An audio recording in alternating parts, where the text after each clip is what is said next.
Integrity, ऐसे समय पे ऑनेस्ट रहना जिस टाइम पे कोई और आपको नहीं देख रहा हो, केवल आपका कॉन्शियस ही आपको जज कर रहा है।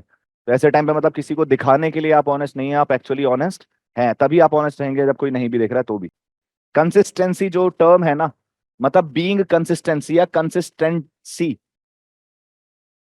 This is one of the most important term and one of the most important trait of a integral person. अगर आपके अंदर इंटीग्रिटी है, तो अगर मैं आज किसी चीज को किसी पर्टिकुलर बेसिस पे जज कर रहा हूं, तो मैं कल भी उसे सेम बेसिस पे ही जज करूंगा। मैं कन्वीनियंस के हिसाब से अपनी वैल्यूज को चेंज नहीं करूंगा। मेरी वैल्यूज जो है वो कंसिस्टेंट रहेंगी। तो आप सोचते हो, what you think, what you से एंड हाउ यू एक्ट, अगर ये तीनों कंसिस्टेंट हैं, तो आप बोलोगे कि हाँ भाई इंटीग्रिटी की वैल्यू जो है वो इनकलकेट हो रही है, या मैं बोल सकता हूं कि मैं इंटीग्रल पर्सन। इंटीग्रिटी, एक बेसिक सी डेफिनेशन बताई थी मैंने आपको इंट्रोडक्टरी क्लास में, कि आसान भाषा में समझने के लिए, कि ऐसे समय पे ऑनेस्ट रहना जिस टाइम पे कोई और आपको नहीं देख रहा हो, केवल आपका कॉन्शियस ही आपको जज कर रहा है। तो ऐसे टाइम पे मतलब किसी को दिखाने के लिए आप ऑनेस्ट नहीं है, आप एक्चुअली ऑनेस्ट हैं। तभी आप ऑनेस्ट रहेंगे जब कोई नहीं भी देख रहा है तो भी। तो जनरल पर्सपेक्टिव में हम बोलते हैं इंटीग्रिटी को, सबसे पहले तो बोल रहे हैं जी this is the mother of all values, right. अब मदर ऑफ ऑल वैल्यूज क्यों बोल रहे हैं? क्योंकि अगर इंटीग्रिटी जैसी वैल्यू नहीं है आपके अंदर, तो it would be very difficult कि आप कंसिस्टेंट रह पाएंगे अपने एक्शंस और अपने डिसीजन मेकिंग में। कंसिस्टेंसी जो टर्म है ना, मतलब बीइंग कंसिस्टेंसी या consistency, this is one of the most important term and one of the most important trait of a integral person. अगर आपके अंदर इंटीग्रिटी है, तो अगर मैं आज किसी चीज को किसी पर्टिकुलर बेसिस पे जज कर रहा हूं, तो मैं कल भी उसे सेम बेसिस पे ही जज करूंगा। मैं कन्वीनियंस के हिसाब से अपनी वैल्यूज को चेंज नहीं करूंगा। मेरी वैल्यूज जो है वो कंसिस्टेंट रहेंगी, और वो वैल्यूज ऑफ कोर्स रैशनल होनी चाहिए। ये भी ऐसा नहीं है कि मैं बुरे वैल्यू सिस्टम के साथ काम करता चला जाऊं, बोलूं जी मैं तो इंटीग्रल हूं, कि बड़ी बड़ी शिद्दत से चोरी करता हूं, है ना। तो मतलब ऐसा नहीं होना चाहिए। वो वैल्यूज भी हमेशा क्या होनी चाहिए? रेशनल होनी चाहिए, तभी उसे इंटीग्रिटी वैल्यू के अंदर इनकलकेट भी, मतलब इंक्लूड भी किया जा सकता है। अब इसमें अगर बोला जाए, तो इसमें यह बोला जाता है कि अगर आपकी इनर वैल्यूज और आपके आउटर एक्शंस ये कंसिस्टेंट है, मतलब इनके अंदर अगर कंसिस्टेंसी देखने को मिल रही है, तो आप क्या बोलोगे कि हाँ भाई इंटीग्रिटी की जो वैल्यू है वो शायद इनकलकेट हो रही है मेरे अंदर, राइट। मतलब जैसा इसमें आसान भाषा में बोला जाता है कि जो आप सोचते हो, what you think, what you से एंड हाउ यू एक्ट, अगर ये तीनों कंसिस्टेंट हैं, तो आप बोलोगे कि हाँ भाई इंटीग्रिटी की वैल्यू जो है वो इनकलकेट हो रही है, या मैं बोल सकता हूं कि मैं इंटीग्रल पर्सन। समझ पा रहे हो? दो चीज मैंने बोली है, इनर वैल्यूज और आउटर वैल्यूज क्या होनी चाहिए, आउटर एक्शंस क्या होने चाहिए? कंसिस्टेंट होने चाहिए। उसे उसको दूसरा तरीका क्या है कहने का, कि जो मैं सोच रहा हूं, जो मैं बोल रहा हूं और जो मैं कर रहा हूं, उसमें कंसिस्टेंसी होना चाहिए। ऐसा नहीं होना चाहिए कि सोचता कुछ और हूं, बोलता कुछ और हूं और करता कुछ और हूं, है ना। मतलब ऐसे होते हैं ना, मतलब जनरली आप ऐसे इंसान पर भरोसा कर पाओगे कि भाई कल तो कुछ और बोल रहा था, कर तो कुछ और ही रहा है यार। मतलब फॉर एग्जाम्पल, अगर यहां खड़ा होके मैं ऐसा ज्ञान पेलना शुरू कर दूं कि नहीं मतलब इंसान जो स्मोक करते हैं या ड्रिंक करते हैं वो बिल्कुल ही बर्बाद होते हैं, इसका मतलब अपने आप को ही तो गाली दे रहा हूं। मतलब या तो उस वैल्यू सिस्टम में मुझे लगना चाहिए तो मैं खुद भी फॉलो करूं उसे। इसलिए कभी मैं किसी को ज्ञान देता ही नहीं ऐसा। अनटिल अनलेस मैं खुद को करेक्ट नहीं कर सकता, तब तक सामने वालों को कैसे करेक्ट करूं, राइट। तो हम क्या बोल रहे हैं, जो मैं सोच रहा हूं, जो मैं बोल रहा हूं और जो मैं कर रहा हूं, उसके बीच में कंसिस्टेंसी मुझे देखने को मिलनी चाहिए। इसका मतलब, और दूसरा जो कोट है जो हमने बोल रखा है कि when to be honest when nobody else is watching, मतलब आप किसी, ऐसा कब हो सकता है? जब आपके अंदर अपने थॉट्स को लेके कंसिस्टेंसी, आप इसलिए नहीं हो ऑनेस्ट क्योंकि कोई देख रहा है, आप इसलिए हो ऑनेस्ट क्योंकि आप ऑनेस्टी से सोचते हो, ऑनेस्टी से बोलते हो, और जो भी कर रहे हो काम ऑनेस्टली ही कर रहे हो। तो हम इस वैल्यू को क्या बोल रहे हैं? हम इंटीग्रिटी बोल रहे हैं। इसमें दो चीज और बोली जाती है कि देखो यार, अगर आप इंटीग्रिटी में मेंटेन कर रहे हो, तो एक तो सबसे इंपॉर्टेंट हम तो कंसिस्टेंसी है ही। कंसिस्टेंसी तो आपके थॉट प्रोसेस में, कंसिस्टेंसी आपके बोलने में, कंसिस्टेंसी आपके एक्शंस में दिखनी चाहिए। और ये तीनों चीजें भी एक साथ सिनर्जी में चलनी चाहिए। ऐसा नहीं है कि आज फॉर एग्जाम्पल कि आज डुग्गल सब सेक्युलर बने, आज मैं सेक्युलर बन जाऊं, कल मैं जय श्री राम कर दूं यहाँ के, है ना। तो वो कंसिस्टेंसी मेंटेन नहीं रह पाएगी। फिर तो आपको क्या करना है? आप जो सोच रहे हो, आप जो बोल रहे हो, आप जो कर रहे हो, हमेशा आपको सेम रखना है। और दूसरी चीज बोलते हैं कि दो सेट ऑफ मोरालिटी नहीं हो सकती आपके पास। मतलब ये सब तो क्लियर है। अब इसमें बोला जाता है अगर आप इंटीग्रिटी है आपके पास तो आपके पास सिंगल सेट ऑफ मोरालिटी होगी। मतलब जिन मापदंडों पे मैं खुद को जज कर रहा हूं, जिन क्राइटेरियाज पे मैं खुद के एक्शंस को जज कर रहा हूं, उन्हीं मोरल प्रिंसिपल्स में सामने वाले को भी जज करूंगा। ऐसा नहीं है कि मैं अपने एक्शंस को तो किसी और तरीके से जज कर लूं और सामने वाले के एक्शंस को किसी और तरीके से जज कर लूं। मतलब अगर मैं कर रहा हूं तो ठीक, तू कर रहा है तो गलत। मतलब सामने वाले से मैंने झूठ बोल दिया तो भाई मेरी तो कंडीशन ऐसी थी कि मेरे को झूठ बोलना पड़ा, लेकिन सामने वाला बोल रहा तो मैंने उसे क्या कर दिया है, झूठा घोषित कर दिया है कि वो सोनम बेवफा है ना, कि सोनम गुप्ता बेवफा है। कि अगर खुद कर रहे हो तो नहीं, लेकिन अगर किसी और ने कर दिया तो फिर आप उसे टैकल नहीं कर पा रहे हो या ले नहीं पा रहे हो। तो मोरालिटी के जो प्रिंसिपल्स हैं, जो दो सेट ऑफ मोरालिटी हैं, वो एग्जिस्ट नहीं करनी चाहिए। केवल single set of morality exist करनी चाहिए। अगर कोई चीज मैं अपने लिए सही बोल रहा हूं तो मुझे सामने वाले के लिए भी सही फिर फील करनी पड़ेगी। और अगर मैं खुद को, अगर सामने वाले को गलत बोल रहा हूं तो मुझे अपने लिए भी देखना पड़ेगा कि मैं उस एक्शन की तरफ तो मूव नहीं कर रहा कहीं। मतलब ऐसा तो नहीं है कि दुनिया को देखने का नजरिया मुझे खुद के लिए मैंने अलग बना रखा है और सामने वाले के लिए अलग बना रखा है। तो अदरवाइज अगर ऐसा होगा तो वो जो एक एटीट्यूड के अंदर हम वो पढ़ रहे थे ना, इगो डिफेंसिव फंक्शन प्रोजेक्शन। तो ऐसे केसेस में अगर आपके टू सेट ऑफ मोरालिटीज होते हैं ना, तो मेजोरिटी ऑफ द केसेस में आप प्रोजेक्शन करते हो, आप ब्लेम शिफ्ट करते ही रहते हो कि मेरी गलती नहीं तेरी गलती है। क्योंकि आपने मापदंड क्या बना रखे हैं, क्राइटेरिया क्या बना रखे हैं, जजमेंट के अलग अलग बना रखे हैं, अपने लिए अलग और दुनिया के लिए अलग। दूसरी चीज, एक तो हमने क्या बोल दिया है, सिंगल सेट ऑफ मोरालिटी होनी चाहिए, सिंगल सेट ऑफ मोरालिटी। दूसरा मैंने क्या बोला, जो वैल्यू सिस्टम है, जिन बेसिस पे आप ये मोरालिटी सेट कर रहे हो, ये जो सिस्टम ऑफ मोरालिटी सेट हुआ है, सच वैल्यू सिस्टम मस्ट बी या शुड बी रैशनल। मतलब अब ऐसा नहीं होना चाहिए कि यार मैं बायसनेस के साथ मैंने अपना वैल्यू सिस्टम बनाया। देखो ये पॉसिबल तो नहीं है कि इंसान अनबायस्ड हो जाए, कहीं ना कहीं कुछ ना कुछ बायस तो आपकी लाइफ में होगा ही होगा। चाहे वो आपकी फैमिली को लेके हो जाए, चाहे वो आपकी कास्ट को लेके हो जाए, आपके रिलीजन को लेके हो जाए, आपके रीजन को लेके हो जाए, कहीं ना कहीं a minute a miniscule percentage of bias will always exist in you. कारण है क्योंकि वो एक ह्यूमन हो तो इम्पैक्ट होता है सोसाइटी का, तो of course you are more tilted towards the society you live in और यू बिलोंग टू। तो हम क्या बोल रहे हैं कि बायस होगा तो सही, लेकिन अगर आपके अंदर इंटीग्रिटी है तो आपका वैल्यू सिस्टम उस बायस पे नहीं चल सकता। क्योंकि अगर बायस पे चलेगा तो आप कंसिस्टेंट नहीं रह पाओगे। अगर बायस है तो कहीं कंसिस्टेंट रह पाओगे? मतलब फॉर एग्जाम्पल, अगर आप किसी पर्टिकुलर फील्ड में हैं, चलो अगेन सिविल सर्विसेज में ही पहुंचाते हैं आपको। आप किसी पर्टिकुलर डिस्ट्रिक्ट के एसपी हैं, एक सामने केस आया, थोड़े टाइम पहले आपके दोस्त का आया था, वो केस बहुत ज्यादा बड़ा नहीं है, आपने उसे छोड़ दिया कि यार है अपना, क्या दिक्कत है, इतना बड़ा भी कोई केस नहीं है। लेकिन जब दोबारा किसी और ने किया तो आपने उसे पनिश कर दिया। तो ऐसे टाइम पे आप वहां रेशनैलिटी के साथ थिंक कर रहे हो? नहीं कर रहे। पहली चीज क्योंकि आपका बायस आ गया पिक्चर में। दूसरी चीज, आपका सिंगल सेट ऑफ मोरालिटी है नहीं है, क्योंकि आप अपने और अपने से जुड़े हुए लोगों के लिए मोरल प्रिंसिपल्स अलग रख रहे हो और बाकियों के लिए अलग रख रहे हो। अगेन इसमें यह भी बोला जा सकता है कि आपने जो चीज बोली है, जो आप थिंक कर रहे हो, से कर रहे हो और एक्ट कर रहे हो, वो कंसिस्टेंट नहीं है। तो आप ना आप कंसिस्टेंसी मेंटेन कर पाए इस केस में, ना ही आपने single set of morality principle utilise किया, और ना ही आप रेशनल वैल्यू सिस्टम के ऊपर चल पा रहे हो। तो अगर ये तीनों चीजें नहीं है, ये तीनों चीजें आपके अंदर आ जा रही हैं, तो हम बेसिकली क्या बोलते हैं कि integrity is really really important. कोई एक ऐसे इंसान का नाम बताओ जिसको बोला जाता है यार ये बंदा बड़ा इंटीग्रल था, हिस्टोरिकल फिगर भी हो सकता है वो।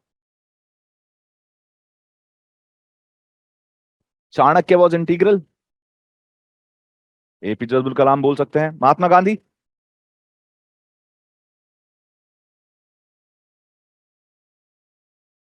सरदार वल्लभ भाई पटेल। जस्टिफाई भी करना, देखो अब मैं नाम याद रखा, तूने क्या बोला है, Sardar Vallabhbhai Patel. You said APJ Abdul Kalam, you said TN Seshan, prove it. How are they integral? Actions बताओ उनके कुछ ऐसे जो उनकी इंटीग्रिटी को प्रूव करते हैं। नहीं, अभी एपीजे अब्दुल कलाम बोला। चलो लाल बहादुर शास्त्री, आपने वो स्विच वाला ऑप्शन कर रिया केबीसी का क्वेश्चन स्विच। बताओ कोई एक्शंस। अच्छा, सोक्रेट्स का नाम सुना है? देखो सोक्रेट्स को ना ऐसा बोला जाता है कि फर्स्ट वन ऑफ द, उस लेवल की इंटीग्रिटी रखना ना बहुत डिफिकल्ट था। क्योंकि इंसान पे जब मरने पे आती है ना तो शायद सारी इंटीग्रिटी निकल जाती है, लेकिन उस इंसान की तब भी नहीं गई। मतलब जो अकड़ थी वो तब भी नहीं गई, वो अपने वैल्यू सिस्टम पे तब भी अड़े रहे कि नहीं भाई सुकरात जो बोलता था उसी को फॉलो करेगा, और चाहे उसके लिए मरना भी पड़ जाए ना तो मर भी जाएगा। कोई दिक्कत नहीं, लेकिन अपने पॉइंट ऑफ व्यू जो अपना जो वैल्यू सिस्टम है उसमें कंसिस्टेंसी मेंटेन रखेगा। जो चीज मैं तुमसे बोल रहा हूं करने के लिए और आज डर के मारे मैं ही उसे एक्सेप्ट कर लूं जिस चीज को मैं तुम्हें करने से मना करता हूं, तो मेरी तो इंटीग्रिटी खत्म। मतलब दुनिया मुझे कैसे याद रखेगी? इसलिए वो मर भी गए थे। देखो फॉर एग्जाम्पल उनके साथ क्या हुआ, मैंने पहले भी बोला, Socrates believed in dialectical methods कि डिस्कशंस, जो ज्ञानी है उसकी इज्जत करो, जो ज्ञानी नहीं है उसकी इज्जत मत करो। तो अपने जो चेले चपाटे थे उनके स्टूडेंट्स थे, उन्होंने भेजना शुरू कर दिया ऐसी जगह पे जहां वो उन्होंने क्वेश्चन करना शुरू कर दिया। जैसे मैंने जज वाला केस बताया था आपको एक, कि जज से जाके वो पूछ रहे हैं कि मर्डर क्या होता है। तो जज बोल रहा पहले तो ये बच्चे हैं, तो उसने इग्नोर किया पहले कि भाई तुम्हें क्यों बताऊं मैं, जब भागो यहां से। उसके बाद उसने बोला मर्डर वो है जब किसी की जान ले ली जाती है। तो उसने बोला कि अगर वॉर में ली जा रही है फिर। तो जज बोला ये बदतमीजी पे उतर आए अब ये। तो उन्होंने बोला नहीं जज, वॉर में नहीं, अगर पीस टाइम में ली जा रही है तो हम उसे मर्डर कहेंगे। फिर उन्होंने एक और क्वेश्चन पूछा, क्योंकि सॉक्रेट्स ने क्या सिखाया है कि डिस्कशन करते रहो, अगर डिस्कशन करते रहोगे तो एट द एंड निष्कर्ष पे पहुंच जाओगे। कुछ तुम्हारा ज्ञान कुछ मेरा ज्ञान मिलके क्या कर देगा, एक फाइनल ज्ञान बना देगा। That would be not the thesis not the antithesis but the synthesis, right. अब उन्होंने बोला कि अच्छा चलो डॉक्टर अगर बचा ले रहा है तो उसने बोला कि है डॉक्टर वाला केस नहीं लगेगा। और वो इरिटेट हो गया, भाग गया वहां से। किसके स्टूडेंट हो जी? सॉक्रेट्स के स्टूडेंट है। हमारे गुरु ने कहा है कि जो जिसके पास नॉलेज है केवल उसकी इज्जत करो, आपके पास नॉलेज नहीं है हम आपकी इज्जत नहीं करेंगे। फिर उसके बाद एक पंडित के पास पहुंच गए, मतलब बेसिकली प्रीस्ट के पास पहुंच गए वो। जो हम ये ग्रीक सिविलाइजेशन की बात चल रही है, बेसिकली वो एक भगवान की पूजा करने के लिए कह रहे थे। फिर उस भगवान की कहानी ये थी कि जैसे हमारे इंद्र देवता घूमते रहते थे, तो जो जो एरिस्टो, जो बेसिकली आपने देखा ना अलेक्जेंडर, अलेक्जेंडर के पिताजी, तो हाँ, तो जो वो पैदा हुए थे तो उन्हें बोला जाता है कि हाफ गॉड है वो, आधे भगवान है वो। क्यों? क्योंकि ऐसा माना जाता था कि उनकी माता जी जो है वो एक बार माउंट ओलिम्पस जो है उस पर खड़ी हुई थी और देख रही थी दुनिया को। तो ऊपर से जो है वो गॉड गुजर रहे थे, तो दिल आया उनका उन पे और उन्होंने सांप का रूप लिया और उसके बाद फिर किंग फिलिप्स पैदा हो गए, राइट। तो अब उसके बाद वो ये सब बात जब प्रीस्ट ने उन्हें ये सारी कहानी बताई, तो उनके स्टूडेंट्स ने बोला कि यार हम तो मान ही नहीं सकते ऐसे भगवान को, ये तो बदतमीज भगवान है। तो प्रीस्ट हो गया कि बोले कैसे बदतमीजी कर रहे हो तुम भगवान के बारे में। तो उन्होंने बोला जो इंसान बिना औरत की बिना परमिशन के उसको टच कर सकता है वो कैसा इंटीग्रल आदमी है? मैं ऐसे भगवान को कैसे मान लूं जो खुद ही इंटीग्रल नहीं है, जिसने इस तरीके की हरकत करी without the permission of women. अब इसका मतलब ये थोड़ी है वो खड़ी है कि तुम्हारा इंतजार कर रही है तुम भगवान को कुछ भी कर लोगे, है ना। तो मतलब इस तरीके से उन्होंने क्या बोला। अब इस चक्कर में उनके साथ क्या होना शुरू हो गया, उन्होंने ये बोलना शुरू कर दिया, जितने भी एथेंस के लोग थे, एथेंस को जो लोग जज करते थे, कि यार सॉक्रेट्स जो है ना वो केओस क्रिएट कर रहा है सोसाइटी में, एक रिबेलियन क्रिएट कर रहा है बच्चों के द्वारा अगेंस्ट द सिस्टम, तो इसको सजा देनी चाहिए। तो सॉक्रेट्स को बुलाया गया, बोले कि भाई तेरे पास तीन मौके हैं मरने के, तुझे तीन सजा दी जा, तीन तरीके से मारा जा सकता है। बोले या तो तुझे माउंट ओलंपस से धक्का देके फेंक दें तब मर जाएगा तू, या फिर तेरा सर काट दें, सर कलम कर दें, या फिर तुझे जहर पिला दें। तो सॉक्रेट्स ने बोला एक और है, एक और तरीका है मारने का। तो उन्होंने बोला क्या? बोले जो जज है ना जिसने मुझे मारने की सजा दी है, मुझे इसकी सीट पे बिठा दो। तो बाकी लोग बोला, बाकी कंफ्यूज हो गए भाई क्या बात कर रहा है ये। तो उन्होंने बोला देखो, अगर कोई बोल होता है ना मतलब इंटीग्रल आदमी, और किसी ऐसी सीट पे बैठ जाए जहां कोई मतलब बेसिकली बोलते हैं ना कि नॉन इंटीग्रल करप्ट इंसान बैठा है, नॉन नॉलेजेबल इंसान बैठा है, तो वो अपने आप ही मर जाएगा। मतलब अभी तो तुम मेरा शरीर मारोगे, तुम मुझे सीट पे बिठाओगे, मेरी आत्मा भी मर जाएगी, है ना। तो तुम बेसिकली मुझे ये वाली सजा दे दो। तो ना वो हम लोग उससे मरते टाइम भी मतलब फिलोसफी दे रहा हमें।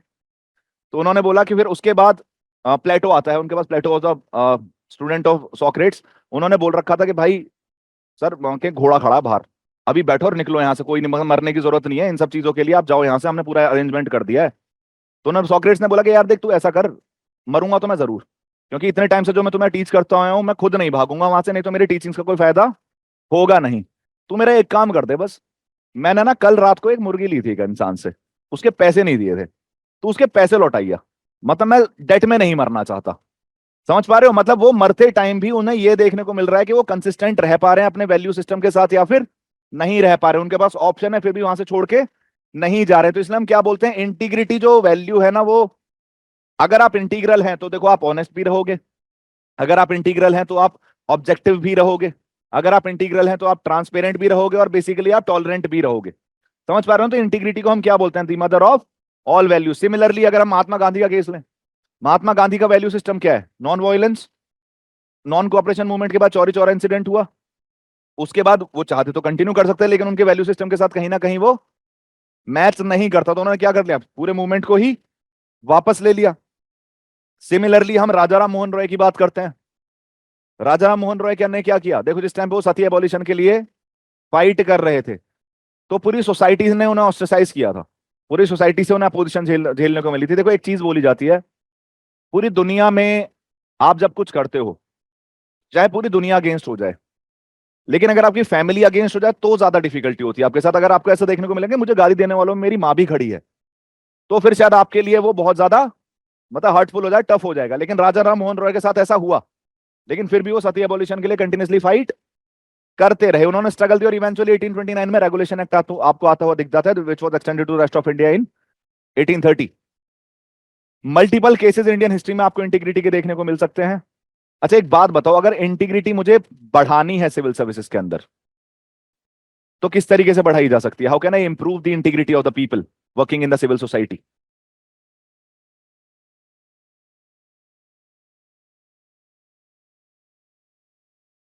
चलो ट्रेनिंग, आसान भाषा में ये बोल सकते हैं, ट्रेनिंग देनी है मुझे। मैं सिविल सर्वेंट्स की बात कर रहा हूं। एक जो आपने जवाब दिया है वो मुझे फ्रॉम बेसिक एजुकेशन सिस्टम से रन करना पड़ेगा कि आपको स्कूल फिलोसफीज के अंदर इंटीग्रिटी जैसी वैल्यूज को टीच करना चाहिए, इनकलकेट करना चाहिए। लेकिन अगर आप कोई सिविल सर्वेंट बन चुका है, ऑलरेडी इन द सर्विस है, तो उसका भी इंटीग्रल होना जरूरी है। तो स्पेसिफिकली सिविल सर्वेंट्स के अंदर इंटीग्रिटी को कैसे डेवलप करूं मैं, सर्वेंट्स में इंटीग्रिटी कैसे बढ़ाई जा? सबसे पहले हमने क्या बोला है कि कोड डेवलप किए जा सकते हैं, code of conduct, code of ethics. अगर कोई सेट ऑफ रूल्स मेरे सामने रहेंगे तो it would be better for me कि मुझे किस सिचुएशन में क्या करना चाहिए और क्या नहीं करना चाहिए। मोरओवर अगर सेट ऑफ रूल्स मेरे सामने लिखे हुए हैं तो उनके बेसिस पे एक्शन लेने से मेरे majority of the action would be consistent with those rules. तो कहीं ना कहीं मेरे एक्शन में भी आपको कंसिस्टेंसी देखने को मिल जाएगी, जिसे हम बोल सकते हैं कि इससे इंटीग्रिटी डेवलप की जा सकती है। दूसरी चीज हमने बोला कि ट्रेनिंग प्रोवाइड करा दो। ट्रेनिंग के अंदर आप लोगों को ये सिखाओ कि क्यों इंटीग्रिटी इंपॉर्टेंट है सिविल सर्विसेज के अंदर, किस लिए उन्हें इंटीग्रल बने रहना चाहिए और किस गुड को, किस लेवल के गुड को वो सर्व कर सकते हैं if they continue to be integral. मतलब अभी तो एथिक्स पढ़ ही रहे हो, अभी तो फाउंडेशनल वैल्यूज पढ़ ही रहे हो, जिस टाइम लबासना चले जाओगे तो फाउंडेशनल कोर्स के अंदर वहां भी आपको एथिक्स पढ़ाया जाएगा, specifically the values like integrity, because these are one of the most important values जितने भी आपने लिखी है इंटीग्रिटी के अलावा भी, जो किसी सिविल सर्वेंट के अंदर एक्सपेक्ट की जाती हैं कि अगर ये नहीं है तो शायद वो लार्जर पर्सपेक्टिव में फंक्शन नहीं कर पाएगा या फिर उब जाएगा, अपने काम से रिजाइन देके चला जाएगा, क्योंकि वो बहुत स्ट्रेस वाला काम है। तो कहीं ना कहीं इंटीग्रिटी होनी बहुत ज्यादा जरूरी है और ट्रेनिंग टाइम से ही इनकलकेट करनी है। Third is integrity test. ये थोड़ा सा इंटरेस्टिंग है, इसे आप चाणक्य से भी कनेक्ट कर सकते हो, कौटिल्य से कनेक्ट कर सकते हो। कौटिल्य ने ना चाणक्य ने 40 तरीके बताए थे करप्शन कंट्रोल करने के। उसमें से एक तरीका ऐसा था कि जब आमत्याज को ये चेक, आमत्याज मतलब मिनिस्टर्स, अगर उनके अंदर मुझे करप्शन चेक करना है ना कि भाई वो करप्शन कर रहे हैं नहीं कर रहे हैं, कोई जरूरी काम कर रहा है क्या, कोई जरूरी बात बता रहा था कैसे भी, सुनता क्यों नहीं भाई? आता तुझे सारा? ज्यादा ज्ञानी आदमी तो नहीं बैठ गया क्लास में आज? जब समय मिलेगा बात करने का, बाहर जाके कंधे में कंधे डाल के बात करना, कोई दिक्कत की बात नहीं है भाई। अभी सुन ले मेरी बात। कौटिल्य ने 40 तरीके बताए थे करप्शन को कंट्रोल करने के, जिसमें से स्पेसिफिकली फॉर आमत्याज। देखो सबसे पहले उसने क्या बोला था कि अगर किसी को करप्शन चेक करना है ना कि वो आमत्या ठीक है या फिर नहीं है, तो क्या करता था, उनके टाइम टू टाइम ना टेस्ट लेने चाहिए।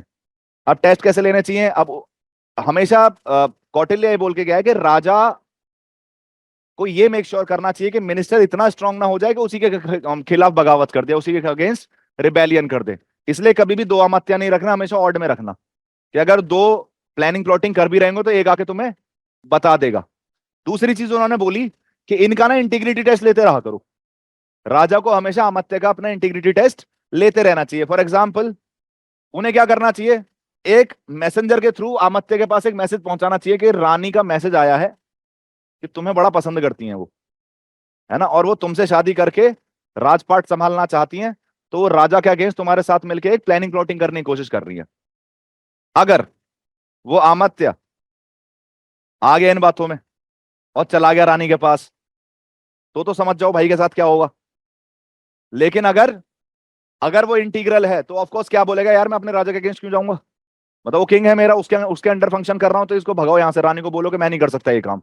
तो these were the sort of test जो कौटिल्य बोलता रहता था अपने अमात्यास के साथ, जिससे वो ये करप्शन को चेक कर सके या चेक कर सके या जो लोग उनके अंडर काम कर रहे हैं वो लॉयल हैं भी या फिर नहीं है।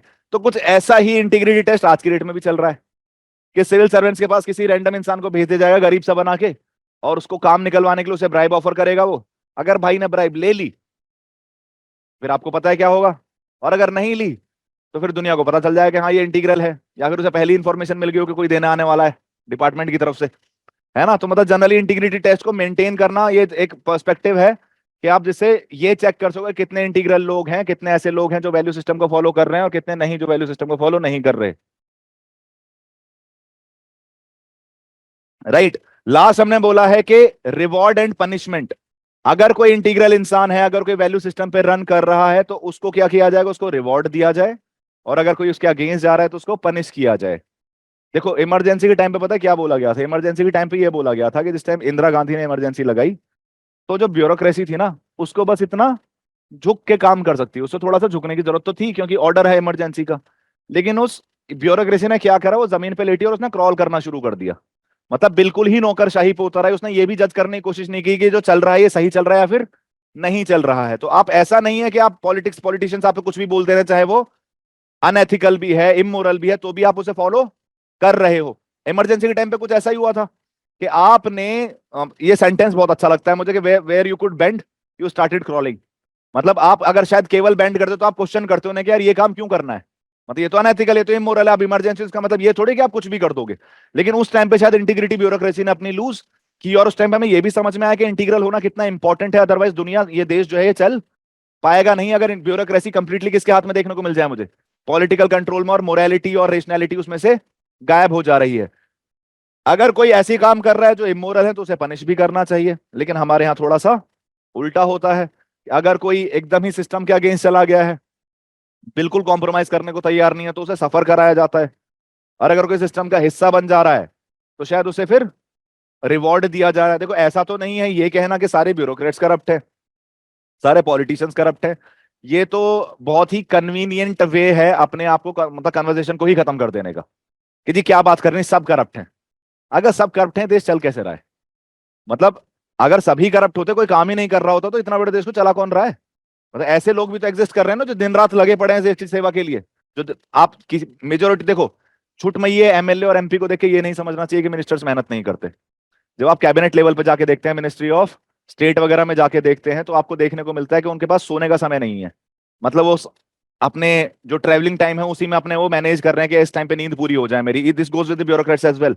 जो सेक्रेटरीट लेवल पे काम कर रहे हैं, जो सेक्रेटरी लेवल पे काम कर रहे हैं, तो उनका इतना ज्यादा बिजी शेड्यूल चलता है कि शायद अगर हमें ऐसा शेड्यूल फॉलो करना पड़ जाए ना तो हम कंप्लेन कर करके ही मर जाएंगे कि यार खुद के लिए टाइम ही नहीं है, पता नहीं कब तक चलता रहेगा ये काम। तो लोग ऐसा नहीं है कि काम नहीं कर रहे हैं, लेकिन तो जो लोग ऐसा कर रहे हैं उनको क्या करना चाहिए, रिवॉर्ड करना चाहिए। और जो इसके अगेंस्ट जा रहे हैं, जो नाम खराब करा रहे हैं पूरी ब्यूरोक्रेसी का, पूरी पॉलिटिक्स का, उनको क्या करना चाहिए, उनको पनिश करना चाहिए। इस तरीके से आप एक इंटीग्रिटी वाला सिस्टम जो है, जो इंटीग्रिटी वाला माहौल है वो क्रिएट कर सकते हैं विद इन द ब्यूरोक्रेसी, और शायद आपको फंक्शनिंग भी बेटर दिखेगी उनकी। इसके बाद हम डिस्कस कर रहे थे कि यार इंपॉर्टेंट क्यों है, वाई इंटीग्रिटी इज इंपॉर्टेंट। तो हमने क्या बोला, इंटीग्रिटी इज इंपॉर्टेंट पहली चीज के डिस्क्रिशनरी पावर बहुत है। डिस्क्रिशनरी पावर है तो क्या करना है, अब डिस्क्रिशनरी पावर है तो हो सकता है मिस एलोकेशन ऑफ फंड्स और रिसोर्सेज कर दिया जाए। ऐसे टाइम पे अगर मिस एलोकेशन ऑफ रिसोर्सेज और फंड्स को रोकना है तो अगर सामने वाला इंटीग्रल होगा तो चाहे उसका डिस्क्रिशन ही क्यों ना काम कर रहा हो, लेकिन वो इमोरल एक्शंस नहीं लेगा, वो हमेशा वो एक्शंस लेगा विच serves the public good, which serves the larger good.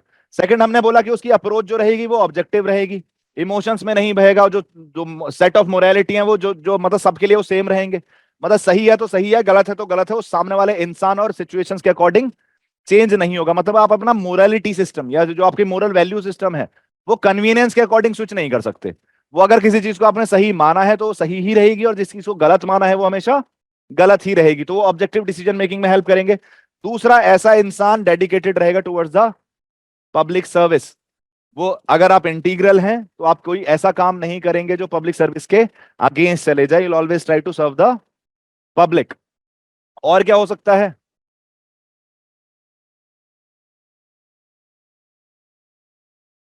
आ, देखो अगर वो इंटीग्रल है तो आपने जैसे बोला win win situation. Win win situation कब आती है, विन विन सिचुएशन किस केस में बोलते हैं हम? देखो विन विन सिचुएशन की हम बात करते हैं जब करनी होती है हमें बार्गेनिंग, है ना, जब किसी के साथ करनी होती है बार्गेनिंग।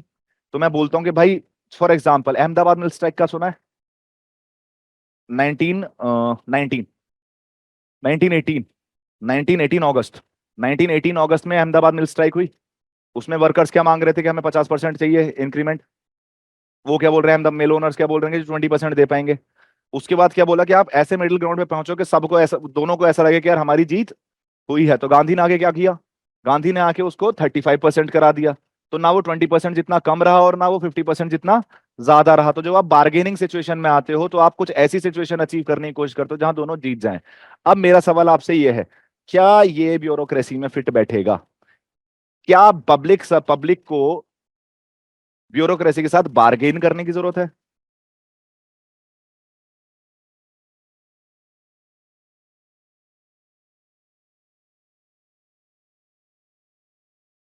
देखो, हमें सेटिस्फेक्शन लेवल अपना सोचना ही नहीं है पहली चीज। अगर हम अपने लेवल पे सोच रहे हैं तो सेल्फ इंटरेस्ट, तो हमारा मेजर काम क्या है? We are public servant. हमारी पर्सनल लाइफ अलग चल रही है, सरकार मुझे नौकरी दे रही है, मुझे मेरे सेटिस्फेक्शन के लिए काम नहीं करना। मुझे किसके सेटिस्फेक्शन के लिए काम करना है? पब्लिक के सेटिस्फेक्शन के लिए काम करना है।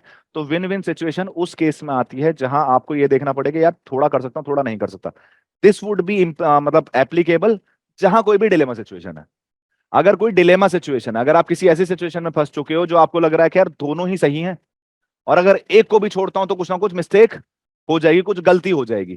फॉर एग्जाम्पल, अगर मैं, मेरे को टारगेट दिया गया, मेरे को एक बेसिकली जॉब दिया गया कि यार तेरे को ना ये जगह खाली करवानी है, राइट? जगह खाली करवानी है इन द सेंस उन्हें रिहेबिलिटेट करना, उन्हें मतलब बेसिकली वहां से हटाना है, उनका लिवलीहुड है वो। अ, ऐसे टाइम पे फॉर एग्जाम्पल एक ना मैं हमेशा डिस्कस करता हूँ इस वाली चीज को, इस केस स्टडी को। एक अभी वो भी आई थी इस पे, एक रिलेटेड वेब सीरीज भी आई थी। फॉर एग्जाम्पल,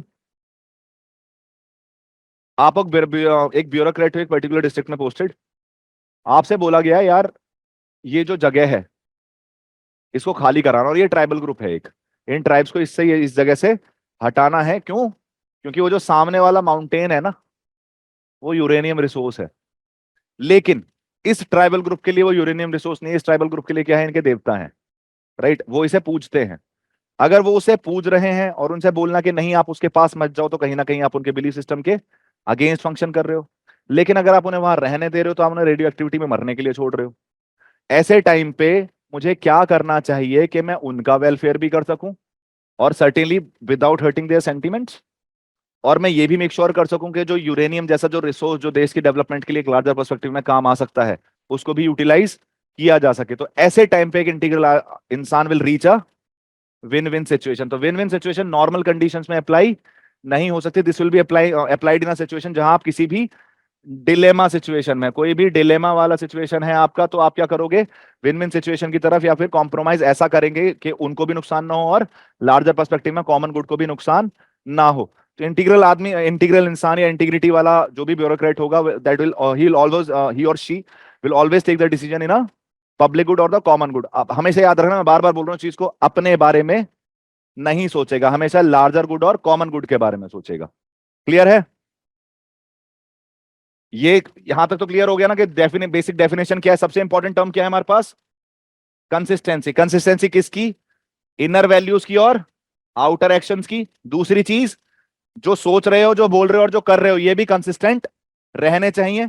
इसके अलावा मैंने आपसे बोला कि यार जब कंसिस्टेंसी की बात हो रही है तो सिंगल सेट ऑफ मोरालिटी होनी चाहिए।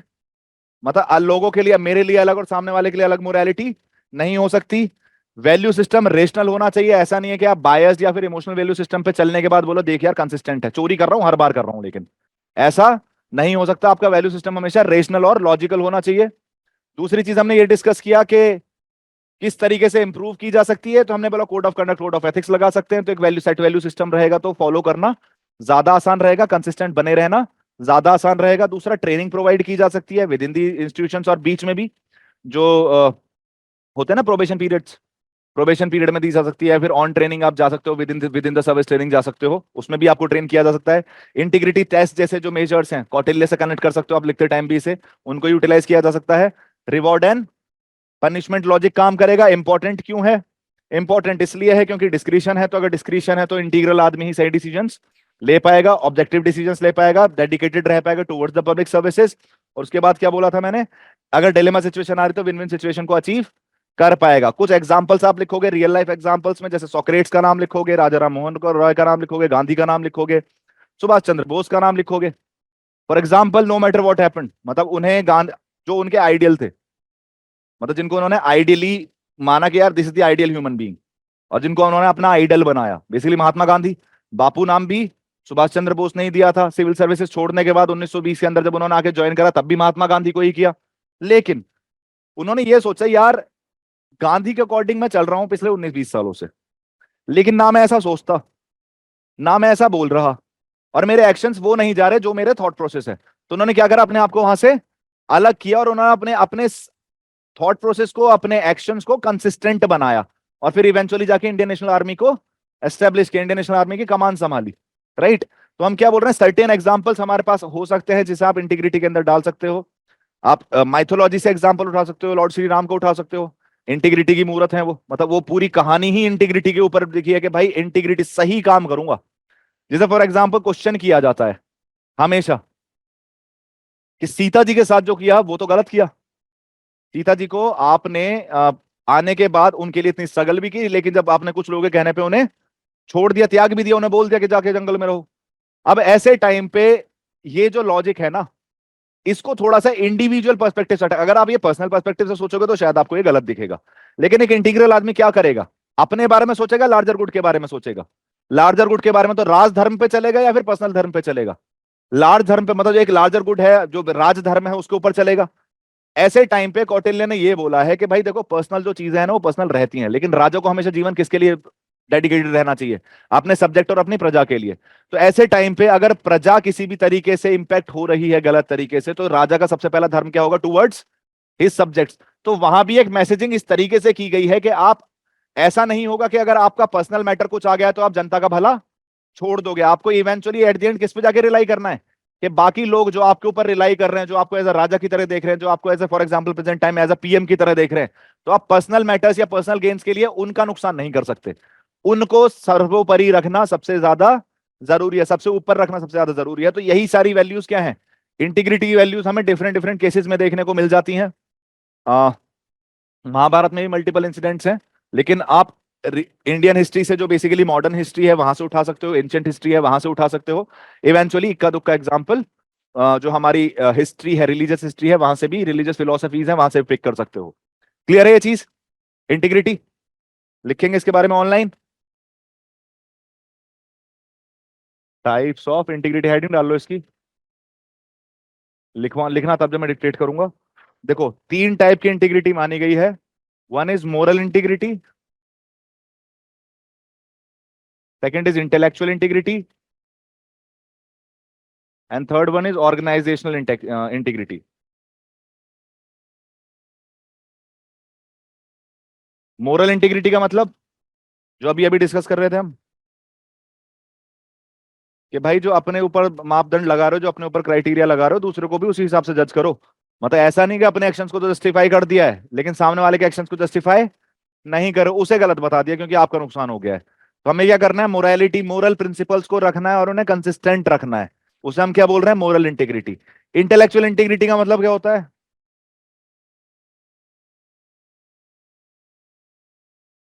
प्लेगरिज्म नहीं करना, चीटिंग नहीं करना, किसी और के काम को अपना क्रेडिट लेके ना, मतलब क्रेडिट ना लेना, क्रेडिट चोर ना बनना।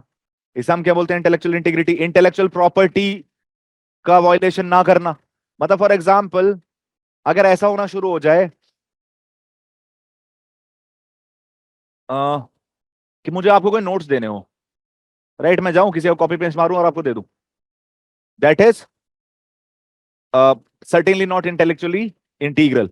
किसी और की मेहनत है, अपने नाम पे अगर मैं देना शुरू कर दूंगा, और मार्केट ऐसे ही चल रहा है ना, मार्केट ऐसे ही रन करता हो, दिख जाएगा आपको ये, कि किसी और का मटेरियल अपना बना के मैं बेच दूंगा सामने वालों को, या किसी और का मटेरियल अपना बना के डिफरेंट डिफरेंट एकेडमी क्या करती हैं, अपना नाम लगा देती हैं, उसमें माइनर से चेंज करती हैं, प्लेगरिज्म करती हैं और उसे बेच देती हैं, मतलब आसान भाषा में उसे रिशफल करती हैं जिससे प्लेगरिज्म में ना पकड़ा जाए, और उसके बाद उसे सेल कर देती हैं। तो इस चीज को हम क्या बोल रहे हैं, this is against intellectual integrity.